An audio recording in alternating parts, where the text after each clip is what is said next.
Spinning wheels are moving us forward, so by creating a circuit of relaxation that acts like a spinning wheel, you can move yourself towards a calmer, more contented place. Whether you need to move away from an old version of yourself or make progress towards something new, spinning the wheel lets you weave together the separate fabrics of life so you can create something truly fabulous, because no one wants to wear stress.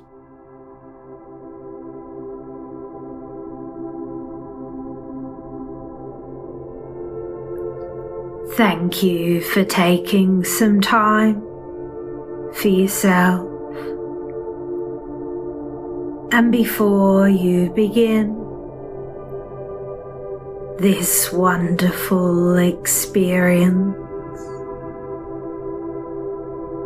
if you can close your eyes and become aware of your chest, expanding, relaxing as you begin to create a circuit of relaxation. Perfect. And I wonder if you can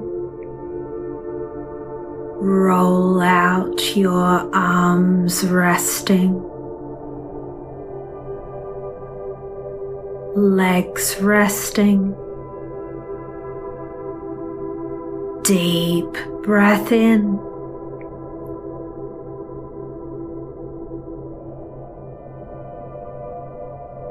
hold it and let it go. Perfect.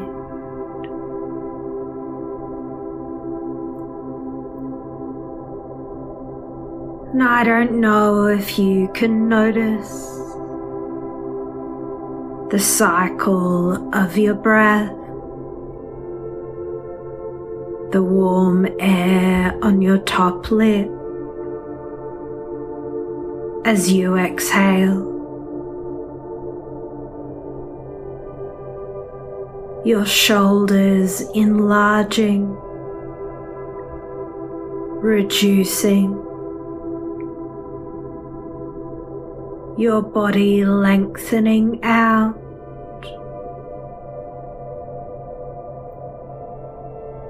and diminishing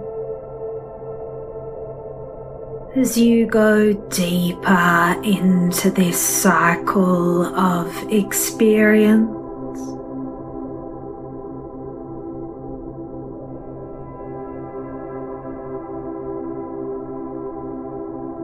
Aware of your eyes resting, your chest expanding,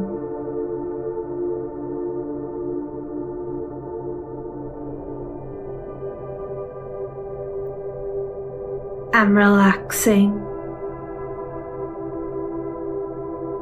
as you go deeper into comfort. And what some people love about hypnosis is their thoughts are clearer, more detached,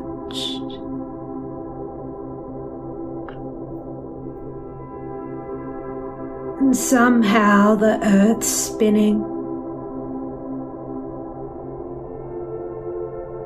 The moon's spinning, all the planet-moon systems are spinning.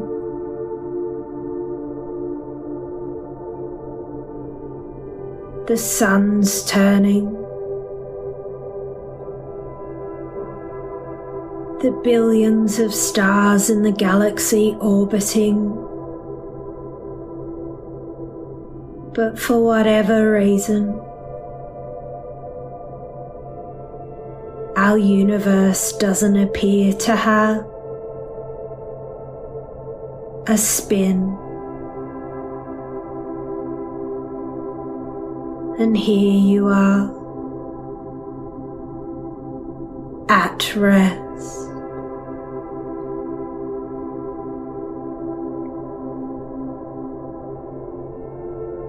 Now, I don't know if you're tranquil, peaceful, serene, or something else. But what I do know is you're perfect just as you are.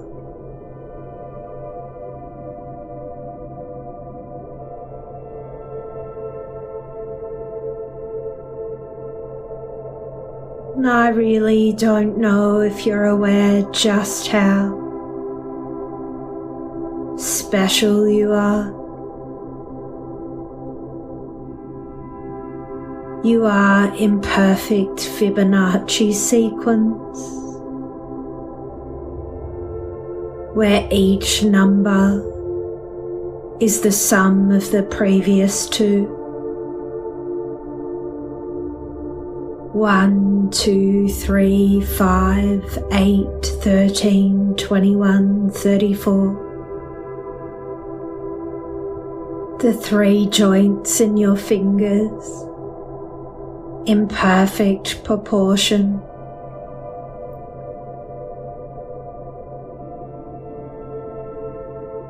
Your hands to elbow to shoulder.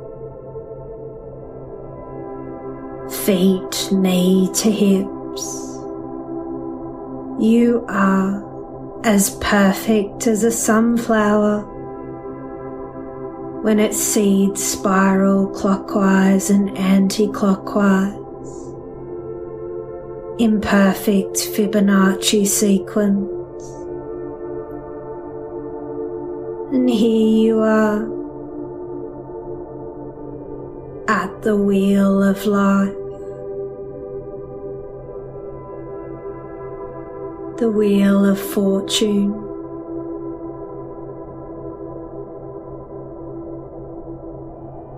Where it's almost like the spin of any wheel has the main objective to give the spinner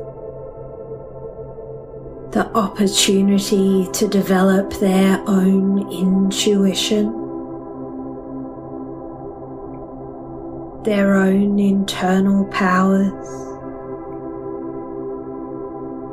And maybe wheels are meant to be spun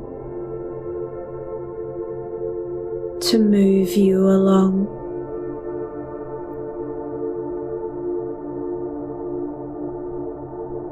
Advance you from where you are now to some loftier place where you can ride a wheel for a lifetime.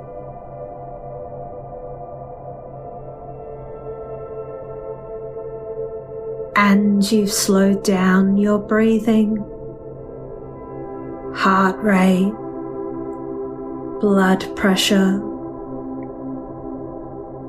without me asking that of you. That's how special you are.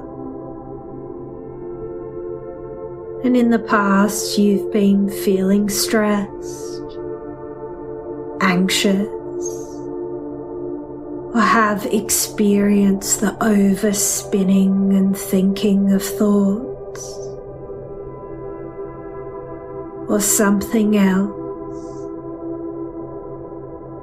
But what I do know is anyone in your situation would completely understand.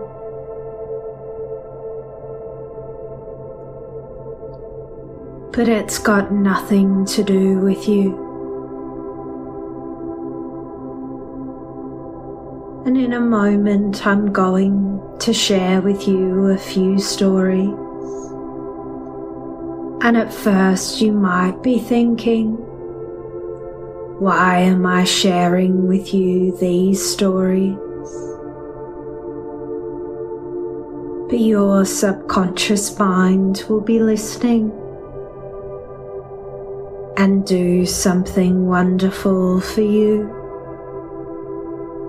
a little later on.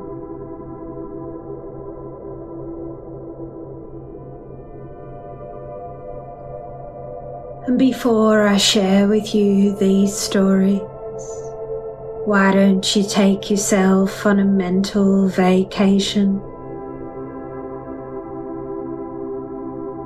Someplace you like to relax, where it's calm and peaceful. Perfect.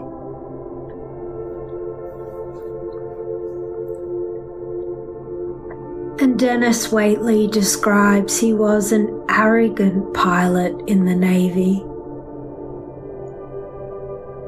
His daughter was 9 months old. She didn't like squash. She only liked Oreos and applesauce. And after a tough day at the office chasing cows and farmers on their tractors, he would wear his flight suit to mow the lawn. And he would pack himself up with tools in case anyone would take him hostage. He would imagine going for a swim, cutting kelp, maybe wrestling a great white shark, and then swimming a triathlon back to shore. And he walked in that day to think life flows down in a pecking order, to discover a 9-month-old tyrant in a high chair, getting applesauce as a reward for doing nothing.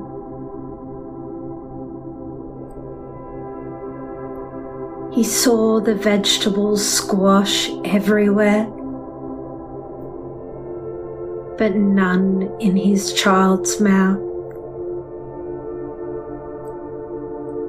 It was a mess that looked like World War II.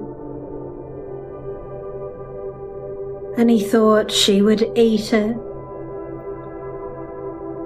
She will do what we say.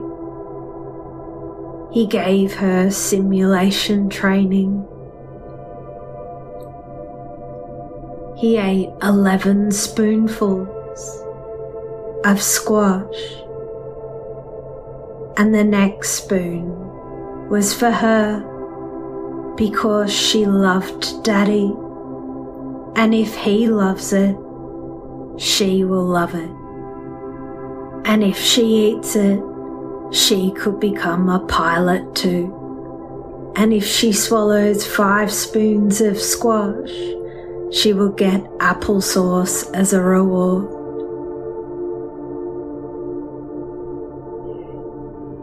And as soon as she tried not to eat it, he squeezed her cheeks and put a spoonful in her mouth. But she wouldn't swallow it. He checked. She was still breathing.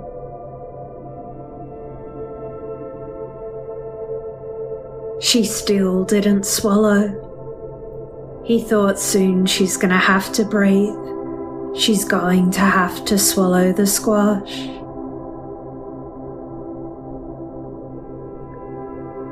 And just when he thought she would swallow, she chose to make a squash transfer.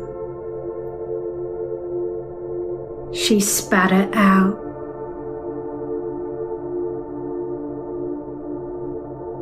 And that's when he learnt something about control.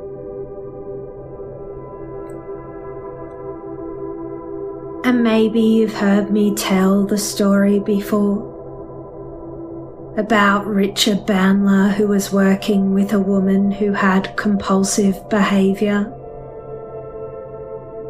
She was a clean freak. She was a person who even dusted light bulbs.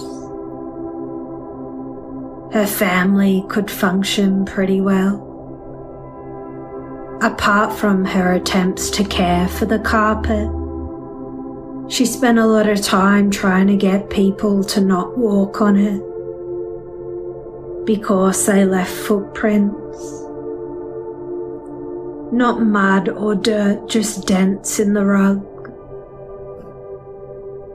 And when this woman looked down at the carpet and saw a footprint in it, her response was a gut, negative, kinesthetic reaction. She would rush off to the vacuum cleaner to vacuum 3 to 7 times per day.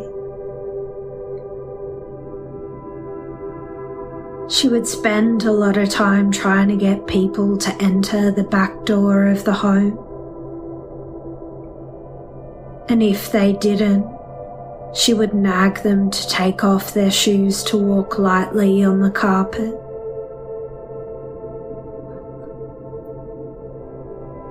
Now, I don't know if you've ever seen anyone try and walk lightly on their feet. The only person Bandler has ever seen do it is in one of those kung fu movies where they roll out the rice paper and they walk down it without leaving footprints. And when you can do that, you can marry this woman and live in her home.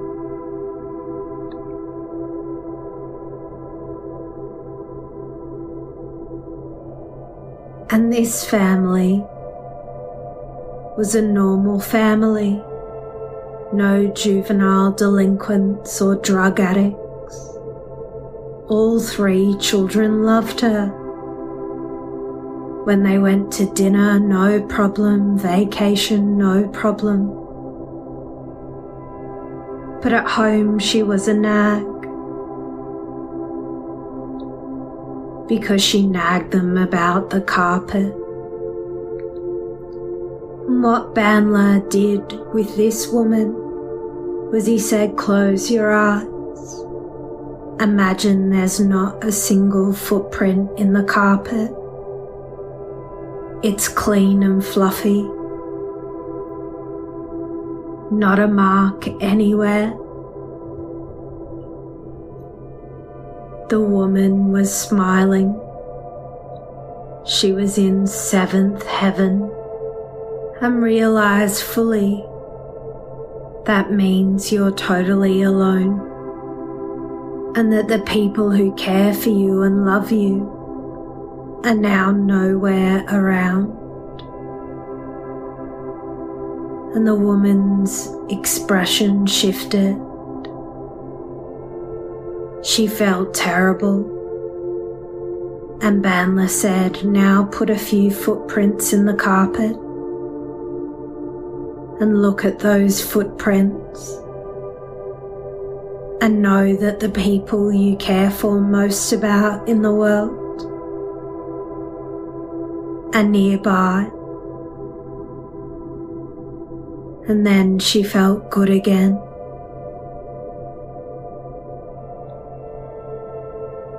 And as Tony Robbins would say, what if problems were always gifts?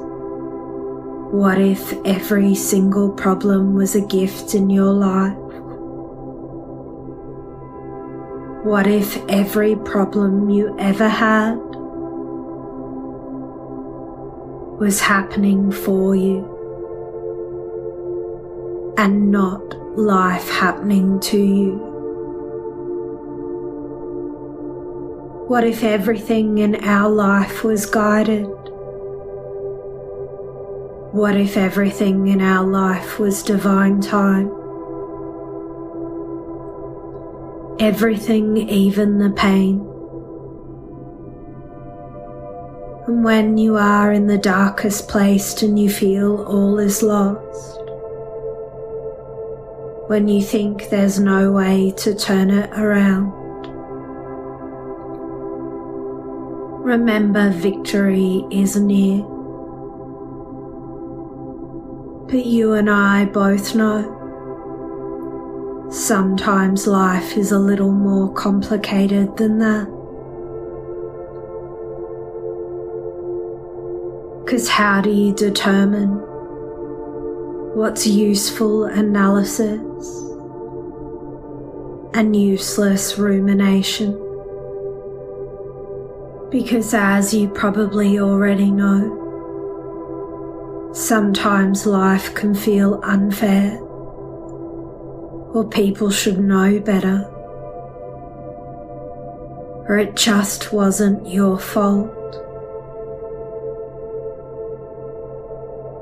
And I can only imagine someone like you, with your high standards, has certain things you like to do in certain ways. You might have special places you like things to be kept. In fact, I'm confident you're organised. And I don't know if you've ever seen athletes anchor themselves into a state of success, like the Canadian professional ice hockey player Patrick Roy, who would skate backwards towards the net before every match because it made the goal shrink and seem smaller. Or the gridiron coach Les Mills, who would eat the grass before every match to let him know he was part of the field. And he once said the Tigers Stadium tasted the best. Or the football player Cristiano Ronaldo, who would comb his hair different before the start of every match and change it again at half-time. And when clients are struggling with motivation, Richard Bandler likes to say, but haven't we all been motivated to use the bathroom on a long road trip? That's still motivation. But the next time you find yourself stressed, you have an opportunity to build on your tiny habits of success. And I don't know if you already walk in the front door from work and put your keys in a special spot to utilize that anchor. Maybe add taking in a few relaxing breaths.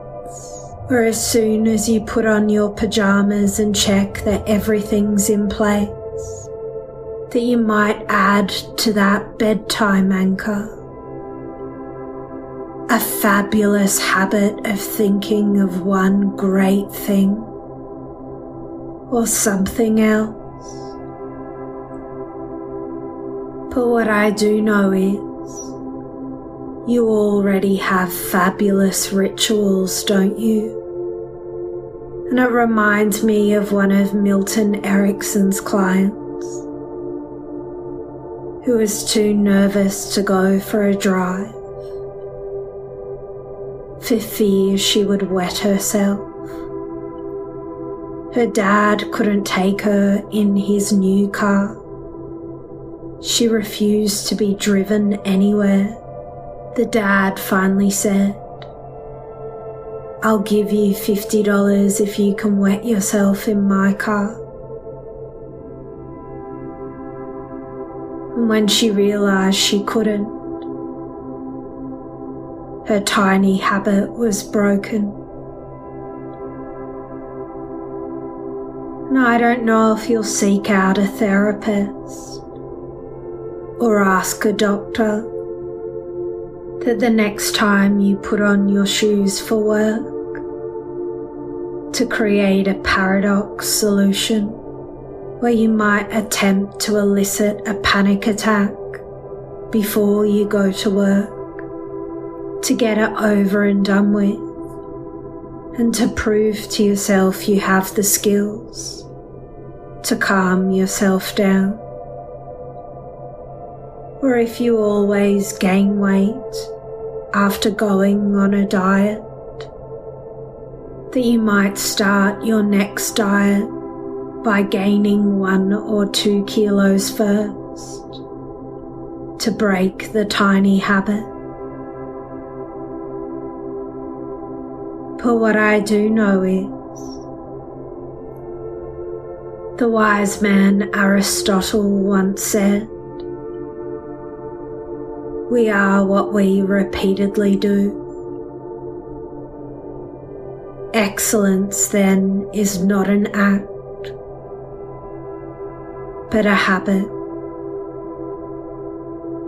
Now, I don't know if you were to imagine going about your daily rituals, if you were to change anything,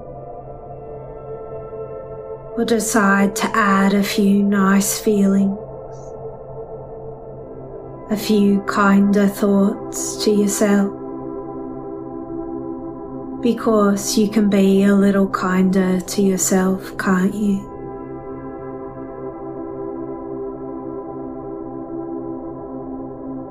And I don't know if you need to let go of the old you, or add and build on and upwards, or step up to the newer version of yourself.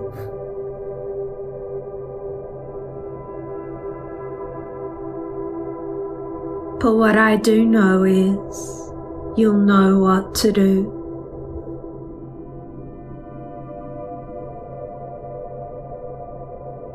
And I wonder how you want to measure up your day.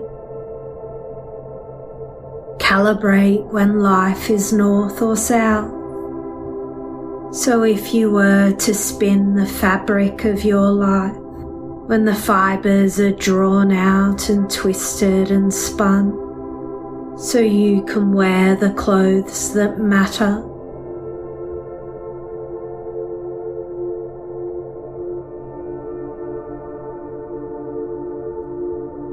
Because a wise woman once said, style is a way to say who you are, without having to speak.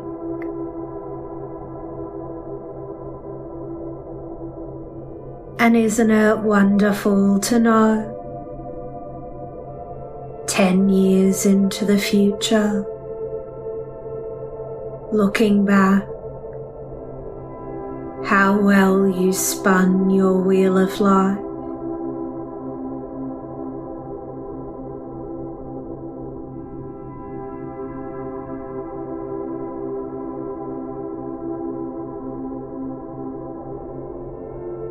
And when you're ready to reorient yourself back to your external world, you can stretch out, wriggle your fingers and toes, and open your eyes. Welcome back. You're perfect, just as you are.